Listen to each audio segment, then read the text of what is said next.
সম্প্রতি আমরা একটি গবেষণা প্রতিবেদন দেখতে পেয়েছি, সেটি জাহাঙ্গীরনগর বিশ্ববিদ্যালয় এবং বিদেশি কয়েকটি প্রতিষ্ঠানের সমন্বয়ে একটি গবেষণাটি করা হয়েছে। তারা 2 বছর ধরে একটি গবেষণা করেছেন। আমি আলোচনায় যাবার আগে আমি সেই গবেষণার কিছু অংশ উল্লেখ করতে চাই। চট্টগ্রাম, কক্সবাজার ও কুমিল্লা সহ দেশের দক্ষিণ পূর্বাঞ্চল বড় ধরনের ভূমিকম্পের ঝুঁকিতে রয়েছে। সম্প্রতি জাহাঙ্গীরনগর বিশ্ববিদ্যালয় ও দেশি বিদেশি একদল গবেষকের গবেষণায় এমন তথ্য উঠে এসেছে। গবেষণায় দেখা গেছে চট্টগ্রাম উপকূলীয় ফল্টে দীর্ঘদিন ধরে ভূতাত্ত্বিক চাপ জমা হচ্ছে এবং এটি ভবিষ্যতে শক্তিশালী ভূমিকম্পের কারণ হতে পারে। একই সঙ্গে বাংলাদেশের এই অঞ্চল ছাড়াও ভারতের আগরতলা এবং মিয়ানমারের উপকূলীয় আরাকান শহরও এই ঝুঁকির মধ্যে রয়েছে। গবেষক দল ভূতাত্ত্বিক গঠন, নদীর প্রবাহ, পাহাড়ি ঢাল এবং ভূপৃষ্ঠের ফাটল বিশ্লেষণের মাধ্যমে টেকটনিক সক্রিয়তার মাত্রা নির্ধারণ করেন। এতে দেখা যায় ইন্দো বার্মা রেঞ্জ এবং চট্টগ্রাম ত্রিপুরা ভাঁজ অঞ্চলে ভারতীয় প্লেট ও বার্মা প্লেটের পারস্পরিক ক্রিয়ার ফলে ক্রমাগত চাপ সৃষ্টি হচ্ছে। এই চাপের ফলে প্রতি বছর প্রায় 5 মিলিমিটার করে ভূপৃষ্ঠে সংকোচন ঘটছে এবং দীর্ঘমেয়াদে বিপুল শক্তি জমা হচ্ছে। আরও বিস্তারিত আছে, সেই বিষয়টি আমি আপনার কাছে জানতে চাই। স্যার, আপনার কাছে কি মনে হয় এই গবেষণার যে তথ্য উপাত্ত আমরা দেখছি, বা এর পরবর্তীতে আসলে কি কনসিকুয়েন্স হতে পারে? ধন্যবাদ আপনাকে। আসলে এই ধরনের স্টাডি তো আসলে আমরা অনেকেই করেছি। হয়তো আমাদের বাংলাদেশে কিছু কলম্বিয়া ইউনিভার্সিটিও এই ধরনের কিছু স্টাডি করেছে। ওরা বলেছিল এক সময়, এখন তো 5-10 বছর আগে, যে পুরো বাংলাদেশের মাঝখান দিয়ে একটা 9 ম্যাগনিটিউড আর্থকুয়েক হতে পারে, যার ফলে পুরো বাংলাদেশই। হ্যাঁ, তো এগুলোর থেকে আমি মনে করি যে আমাদের একটা হিস্ট্রির দিকে তাকানো উচিত। হিস্ট্রি যদি আমরা দেখি, দেখবেন যে 1762 সালে যে জায়গাটার কথা বলছে আরাকান, 8.5 ম্যাগনিটিউড আরাকান আর্থকুয়েক হয়েছে। এবং রিসেন্টলি 2013-তে ইউনিভার্সিটি অফ বার্কলেতে এটার উপর একটা পিএইচডি করেছে ডক্টর ওয়াং। আপনারা যদি ইন্টারনেট গুগল করেন, দেখবেন যে প্রচুর তথ্য পাওয়া যায় এখানে। তো ওইটার মেইনলি এফেক্টেড 1762 সালে যে আর্থকুয়েকটা আরাকানে হয়েছে, সেটা সেন্ট মার্টিনস দ্বীপ থেকে আরও 200 কিলোমিটার ডাউনে রামরি আইল্যান্ডে হয়েছে। এবং ওই আর্থকুয়েকটার ফলে কিন্তু 1762-তে আর্থকুয়েকে হয়েছে, সুনামিও জেন্ট হয়েছিল। সেটার মানে কি বলে ছাপ কিন্তু পাওয়া যায় চিটাগাং হিল ট্র্যাক্স এলাকায়। তো ওই আর্থকুয়েকটা কিন্তু মেইনলি আরাকান এবং আমাদের নোয়াখালী পর্যন্ত এলাকায় আসলে ক্ষতিগ্রস্ত হবে, হিস্ট্রিক্যালি তাই বলে, অতীত সময় তাই হয়েছে। এছাড়া আমাদের আছে 1869 সালে কাছাড় আর্থকুয়েক। এটা কিন্তু আমাদের বাংলাদেশের সিলেট এবং ইন্ডিয়ার কাছাড় এই এলাকায় এফেক্ট করেছিল এবং প্রায় 10 জন লোক তখন মারা যায়। এখন এই হিস্ট্রিক্যাল আর্থকুয়েকগুলো দেখবেন লোক সংখ্যা খুব কম মারা যায়, কারণ তখন এরকম পাকা দালান ছিলই না। পাকা দালান ভেঙে কিন্তু মানুষ মারা যায়, মাটির বাসা বা কাঁচা বাসা কিন্তু মানুষকে হতাহত করে না। সেই জন্য আমাদের এখন কিন্তু আমরা অনেক ঝুঁকিতে, কারণ এখন আমাদের এক্সপোজার অনেক বেশি, পাকা দালান অনেক বেশি।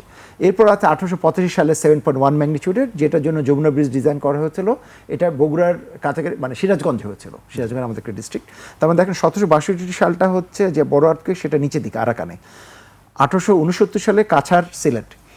1885 সালে যে আর্থকুয়েকটা, সেটা হচ্ছে আমাদের মাঝামাঝি জায়গায়, অর্থাৎ বাংলাদেশের মাঝখান বগুড়া, এদিকে মধুপুর পর্যন্ত এফেক্টেড।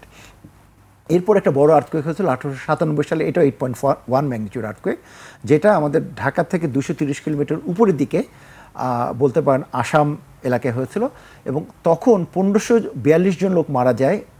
বাংলাদেশে মারা যায় 542 জন, আর ইন্ডিয়ান পার্টে মারা যায় 1000 জন, এবং ঢাকায় প্রায় 20 জন মারা যায়। এবং নবাব আহসানুল্লাহ প্রায় 20 দিন তাঁবুতে ছিলেন। তার মানে ওনার বাসাটা পার্শিয়াল কলাপস করেছে, এটা ছবি আছে আমাদের কাছে। এখন দেখেন, তখন যে 8.1 ম্যাগনিটিউডের আর্থকুয়েকে পুরো ঢাকার পপুলেশন তখন ছিল 90,000। কিন্তু হিস্ট্রিক্যালি ঢাকা কিন্তু বাংলাদেশের ক্যাপিটাল ছিল। 1600 সালেও ঢাকার পপুলেশন ছিল 5 লাখ। কেন 1900 সালে বা 1900 সালের শেষের দিকে এত কম? কারণ ঢাকা থেকে ক্যাপিটাল অলরেডি মুর্শিদাবাদে শিফট হয়ে গেছে। সেই জন্য আমরা লাকি ছিলাম যে 90,000-এর মধ্যে হয়তো 15 জন মারা গেছে বা 20 জন মারা গেছে। সব মারা গেছে কি পাকা দালান ভেঙে, নবাব আহসান মঞ্জিল ভেঙে গেছিলো, যেগুলো নীলকুঠি, সেগুলো ভেঙে মারা গেছে। এরপর হয় 1918 সালে 7.6 ম্যাগনিটিউড আর্থকুয়েক, এইটাও কিন্তু সিলেটের চা বাগান এফেক্ট করছিল। আর লাস্টে বড় যে আর্থকুয়েকটা হয়, সে 1930 ধুবড়ী আর্থকুয়েক, রংপুর এবং তার উপরের এলাকাগুলো এফেক্টেড। এখন এই সবগুলো আর্থকুয়েক যখন ঘটেছে, তখন দেখা যায় যে হাতে গোনা পাকা দালান ছিল হয়তো 10টা বা 15টা বা 20টা। এখন ঢাকার কথা যদি বলি, যে 1897 সালে আর্থকুয়েকে ঢাকা ছিল পাকা দালান 15 বা 20টা, তার মধ্যে 20 জন মারা গেছে, ভবন চাপা পড়ে। এখন সেখানে ঢাকার রাজুকের এলাকায় বলা হচ্ছে, রাজুক প্রায় 1500 স্কোয়ার কিলোমিটার, এক্স্যাক্টলি 1530। ঢাকায় পাকা দালান 21 লাখ বাসা আছে, তার মধ্যে পাকা দালান বলছে 4 তলার উপরে 6 লাখ।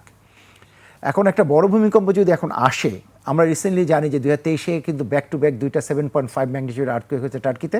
দেখা গেল প্রায় কয়েক হাজার ভবন ভেঙে প্রায় 50,000 লোক মারা গেছে টার্কির একটা শহর, যেটা কিন্তু টার্কির মেইন ক্যাপিটাল থেকে ফার অ্যাওয়ে। এখন আমাদের অবস্থা কিন্তু সেরকম যে আমরা আসলে টার্কির মেইন ক্যাপিটালগুলো কিন্তু অনেক আর্থকুয়েক মানে রেজিস্ট্যান্ট শহর, মানে ভবনগুলো ভূমিকম্প সহনীয়ভাবে তৈরি করা। কিন্তু ঢাকায় কি ভবনগুলো সহনীয় করা? এই যে 4 লাখ, আমি বলছি যে 6 লাখ ভবন ঢাকায় 4 তলার উপরে আছে, দেখা যাবে যে 35%। আমাদের একটা রিসেন্ট স্টাডি, যেটা আসলে উনিও আমরা একসাথে কাজ করেছি, রাজুকের আওতায় আমরা 3,500 স্কুল বিল্ডিং চেক করেছি। দেখা গেছে স্কুল বিল্ডিংয়ের মধ্যে 40% ভবনই খারাপ পেয়েছে, ঢাকার সব। তার আগে আমরা দেখেছি রানা প্লাজার কারণে আমরা ভবন চেক করেছি 3,500 ফ্যাক্টরি বিল্ডিং, ওখানেও দেখা গেছে 35% খারাপ। তার মানে এভারেজে বলা যায় ঢাকার যে বিল্ডিং যে স্ট্রাকচার, তার 40% বিল্ডিং ভূমিকম্প সহনীয় না। আরও 40%? হ্যাঁ, 40% মতো মিলে। আরও ভবন হয়তো কম হতে পারে, কিন্তু আমাদের মানে বিল্ডিং বাই বিল্ডিং চেক করে বলতে হবে কোনটা সহনীয় কোনটা সহনীয় না। এবং মোটামুটি এটার যে প্রসিডিওর সেটা কিন্তু আমাদের জানা আছে।